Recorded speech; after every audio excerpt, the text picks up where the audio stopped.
WNST, Towson, Baltimore, and WNST.net.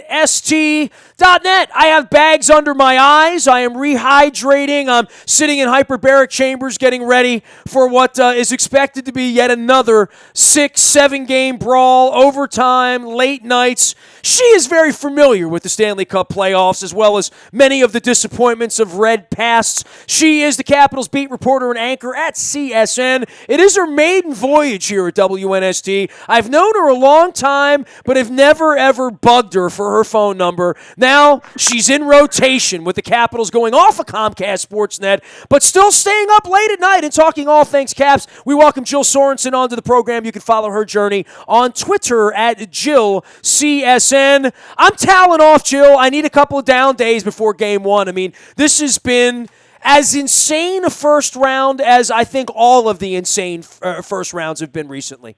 Yeah, absolutely. I mean, just the fact, that you go 6 games with the last seed, and 5 of those games are overtime.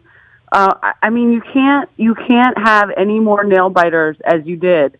And the weird thing is, even though you know that the Caps were the better team, and you see it in the games, and you see those spurts, you're still like, even in Game 6, it's like, oh my gosh, it could still go either way.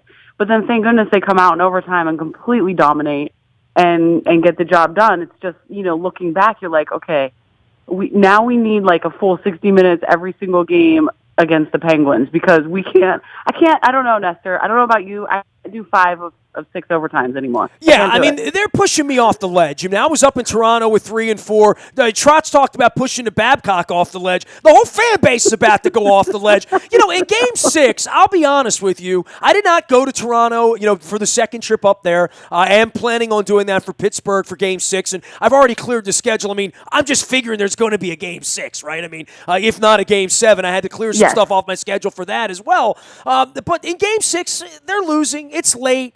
I turned to my wife. I'm watching from the couch, and I said, do you want me to get you a ticket for Game 7? I mean, do you want to go? And I literally went out onto the market. I held the ticket up. I'm like, look, it's $128. You just want me to click on it just to have it right now, just to make sure. And, and then they push the puck in the back of the net, and here comes the flourish, and here comes overtime, and here comes the coffee pot getting brewed again. It really is an amazingly exciting sport, right? I mean, even in the bad moments, when things are going the wrong way and it looks like Game 7's going to happen, there's nothing like this. And I don't mean to be disrespectful to baseball, which the Orioles have gotten off to a nice start. I know down in D.C. the Nationals have gotten off to a nice start. The Wizards, I mean, that's good fun and it's okay. And the NFL draft keeps us busy this week, and it shall during Game 1 as well. But for action, when the Stanley Cup playoffs get going, I tell people, Jill, all the time, if you were a Martian and you came down onto this planet, and any of the sports, cricket, rugby, basketball, baseball, lacrosse, anything you want to pick, I don't know how you couldn't be attracted to hockey, right? 100%. And the playoffs are by far the best time of the year. It actually makes me mad going through an 82-game season, and I can only imagine how the players feel, which I know they get frustrated too, because Alex Ovechkin told me in January he can't wait for the playoffs to start. And he still had 3.5 more months of the season to go. So it makes me mad going through that 82-game season. I love the games. They are exciting. Hockey's the best sport. I watch as much as I can, all throughout the league. But when it comes to playoffs, there is absolutely nothing like it. And, the edge of your seat, the valleys, the peaks.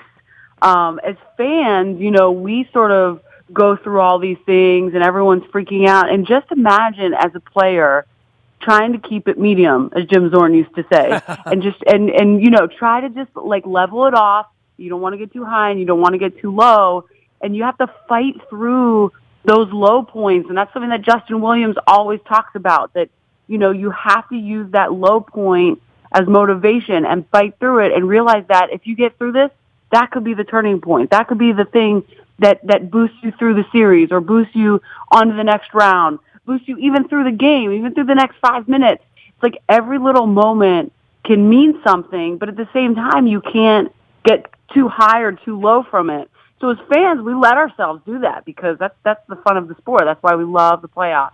And you're right, just coming down and watching one playoff game, and certainly knowing that you could have 6 more between the two teams is unbelievable. There's just really nothing like it. No other sport is like that. Well, and the way the games have turned, throughout the season, and look, you're a lot closer to these guys. I've been in the locker room on, a dozen occasions this year, standing and getting a quote here and again, but I don't really know any of these guys. You've known a lot of them coming in and out of the organization, and, I'm up late at night watching the Joel Ward skate around and guys that have been through this program and out the other side, but this group right here, this is it, right? I mean, this is the end of the line for a lot of these players because of the salary cap, because of the age of it. You look at the Trotzes and the Ovechkins and the Backstroms and the Holtbys and the guys that have been the Beagles, the guys have been around a long time now and blending all of this together.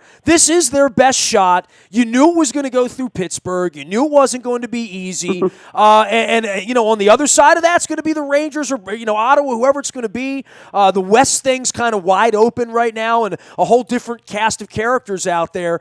But you know the storyline of this, and I think those 82 games and getting through the season, you get to know a little bit more about a Marcus Johansson or a little bit more about a Justin Williams or these guys who aren't named Ovechkin who are going to be a big, big part of how this team wins. Yeah, absolutely, and you said it. I mean, this is it. This is the year. This team was built to win this year. Williams is in the last year of his contract. Oshie, Carl Alsner, just go down the list, and that this group isn't going to be together again. And to lose the leadership. Listen, Justin Williams probably has 2 to 3 more years even in the league. Like, this guy's going to get signed again, even at his age, but it's probably not going to be with Washington. But you're going to lose just this huge amount of veteran leadership. He's got 3 rings. This is a guy that everyone listens to, including Barry Trotz, who goes to Justin and picks his brain on a regular basis. They really want TJ Oshie back. They need that offense. They need him to be that right wing on that top line with Nick and Alex. Will they have the money for TJ Oshie? We don't know. Carl Alsner's been banged up. Will they re-sign him? He says he wants to stay here. We don't know. It's so crazy to think about. Even a guy like Jay Beagle, okay? After this year, he has 1 more year left on his current deal. But you don't know what's going to happen with Las Vegas. Maybe George McPhee loves Jay Beagle and feels like he's going to be an integral part on the Las Vegas team. So these are all question marks, and I think that the team realizes this, maybe not to the details that sort of I just explained, but they understand the salary cap. They understand which guys could and could not be here, the expansion draft, that kind of thing. Now, as we move forward in the playoffs, we get into round 2, will things start to crystallize a little bit more for them? And as they look around the room and they say, like, oh, shoot, next year, yeah, Williams may not be here. Alsner, Oshie, whatever it is, Kuzi, who knows? When you start, I think, to crystallize that in your mind, that's when they really feel like, okay, we can't have this end now. And that's the feeling that Williams has sort of imparted to me, that Trotz has said. The guys have to understand that you don't want to lose your last game. You want to win your last game, and that means you're holding the cup at the end. So those guys have to push through and use that tight room, the closeness of the room, the chemistry, the good friendships, whatever it is, to push them through these moments. And it is going to be a 7-game series against Pittsburgh. It is. It has to be. That's how it goes. So they have to use that as motivation to get past the fact that Pittsburgh has had their number forever. And Sidney Crosby loves nothing more than to beat Washington. And he has those intangibles that push his team over the hump.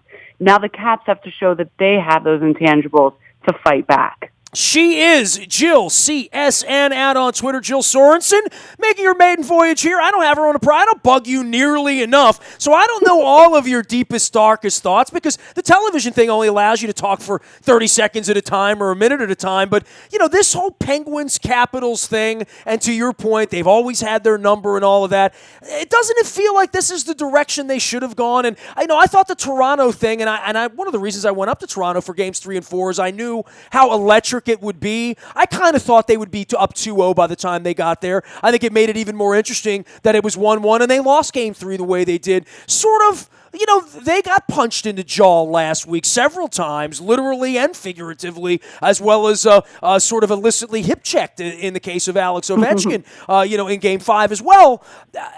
Getting pushed around and getting pushed to the brink and playing late into the night, they didn't have any, really crazy triple-dipple 4 overtime, playing at 1 in the morning kind of overtimes either. They kind of towed off and came out for a short series, quite frankly, in most of these games. But I think it was good for them. And I'm talking myself into that between now and Thursday night. I'll let you know when I see the legs in the third period on Thursday night because the Penguins have had a little bit more rest. But I'll tell you what, going up to Toronto and dealing with that storm up there, that onslaught, maybe serves them better than going out to sleepy Columbus or up to Ottawa or wherever where it might have been a little nicer and more polite, although I know Columbus had some bad blood with the Caps as well. But I think you understand what I'm saying. I look, the Penguins made it look easy against Columbus, and I know it's never easy, but maybe the harder road was better for them over the last week and a half. Yeah, and I think, whether or not, because the Penguins had it easy, quote, easy with Columbus, whether that's good or bad, I don't know. From the Caps side, absolutely. I think Trotz said it best after Game 6 when he said, this series hardened us. There were so many moments, Nestor, that they had to overcome.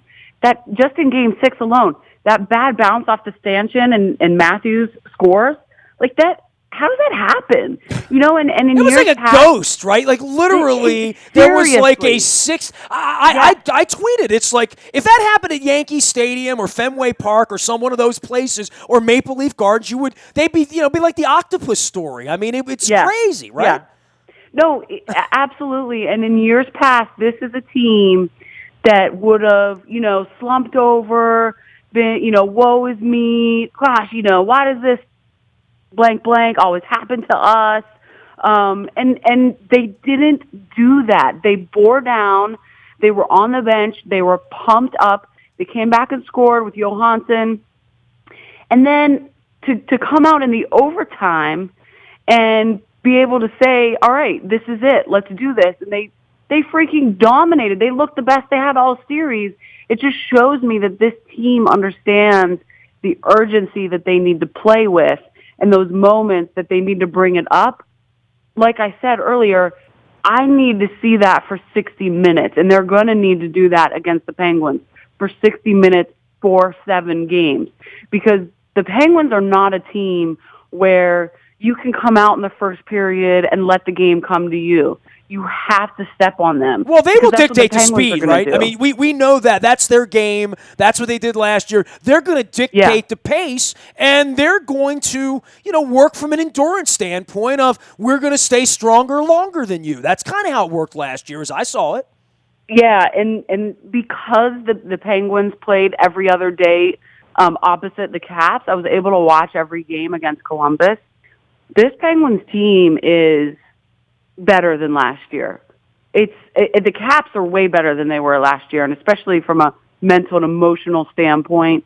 But this Penguins team, fighting through the injuries that they fought through, even in the playoffs, and they did, get guys back as they went along in that series. It's a crazy good team, and the way they've been able to mix the lines and they roll with all 4 lines. That's one thing that has hurt the Caps, I think, a little bit, is Barry really shortened the bench. You didn't see that 4th line get a lot of time, especially a guy like Brett Connolly didn't get a lot of time. Sullivan doesn't do that with the Penguins. He doesn't have 11 forwards or 10 forwards that he relies on. He relies on all 12. So that's going to be interesting, I think, from a depth perspective. But you have to remember, too, Pittsburgh commits a heck of a lot of penalties, and that's really hurt them. That almost hurt them in the Columbus series. They were able to get through that. But the Caps can really capitalize on that. They have to get the power play goals and take advantage of that. When, Malkin takes a penalty and he's in the box, you have to score on that. And those are the things that are going to boost you past Pittsburgh. It's going to be a heck of a series. Yeah, I'm feeling good about Hopi right now too.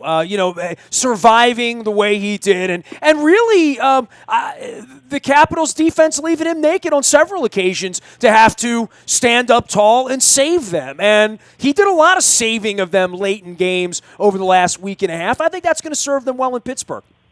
Yeah, absolutely. I think Holtby really took it upon himself to step up his game, and he's never one, that's going to say, my defense played terrible in front of me. No, we are leaving me out to dry.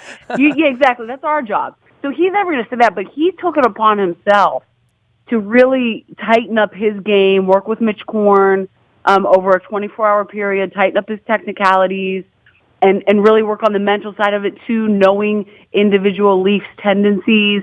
And that's something that Korn's gonna give him heading into this Pittsburgh series as well, is every Penguin, he's going to know their tendencies on where they shoot. And Holtby's a smart guy. That's going to come into play with his instincts. So that's going to be huge. But I do think that while Holtby worked on his game, the Caps also adjusted defensively.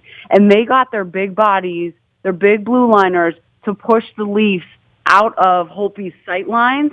Whereas before, I think, especially in the first 3 games, Toronto was really in front of Holtby, and he couldn't see anything, and it was just mass chaos. And guys, the Caps were just sort of using their sticks to try and get him out of the way and get the puck out of the way. But finally, they started using their big bodies, pushing the Leafs out of the sight lines, but also just out of the general vicinity of the crease, so that they didn't have any chance to get those greasy goals that we saw so many times in those first games. I thought the adjustments from a goalie standpoint and from a defensive standpoint were tremendous. And I also think the forwards added to that as well. And their back checking, and as Toronto went below the goal line, the forwards were back to support their defense. And that was huge. That allowed the Caps to exit their zone so much quicker and not have the sustained offense that Toronto was using so well in those first 3 games.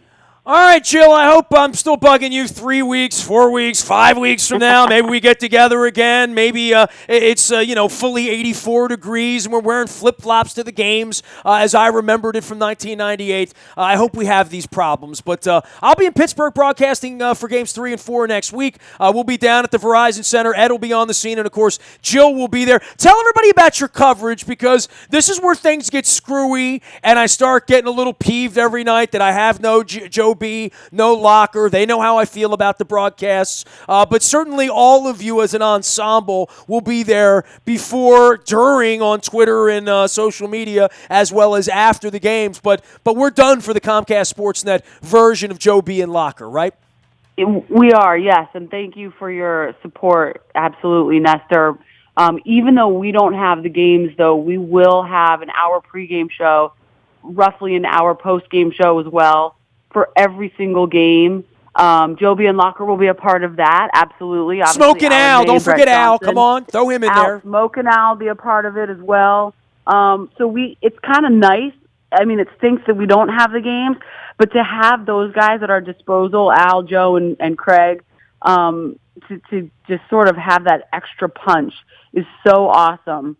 It's a really fun time, I think, as a team for us to really get together and give our fans the best coverage pre and post game that they can get anywhere. And also, throughout the day, and we're all big into the Facebook Lives and the podcast and everything too. So we've got you covered. You just can't see the game on our network, but anytime else you will see us covering the Caps. They are the home of the Caps at CSN, Mid-Atlantic, and, of course, Jill doing all things rocking the red as the Caps host Game 1 on Thursday night and off to Pittsburgh next Monday and Wednesday. I'll be in Pittsburgh all week next week with the Caps and bringing on various Caps insiders to talk about my favorite time of the year.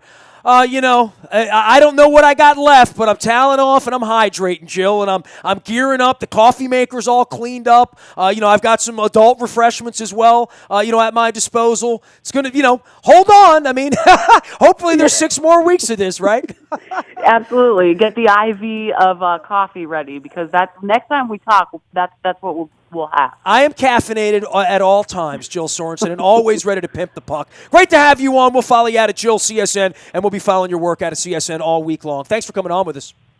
Thanks, Nestor. You got it, Jill Sorensen, Jill CSN, and it's CSNMA as well. You can find me out in the Bayou Toyota Audio Vault 24 hours a day from anywhere in the world. Talking hockey, talking Orioles. Luke's at the ballpark this week, and then on to Yankee Stadium and Fenway next week. We'll see the second side of the Machado-Pedroia Wars. And, of course, our WNST Purple Road Trips now on sale. London, Nashville, Green Bay, Minnesota, all with great pricing, all with a couple of options for you. You can email me, nasty at WNST.net, as well as Peter at WNST.net. They're up under the Road Trips tab at the front of WNST.net. We're also bragging about them. And the $100 off for every person who buys this week or next week. Act quickly in the first 2 weeks. We give you $100 per person off of your trips on all occasions. And we've taken over 18,000 people now on these road trips. We want to take you as well. Don't forget, this week with the draft on Thursday night, the WNST Tech Service will be alive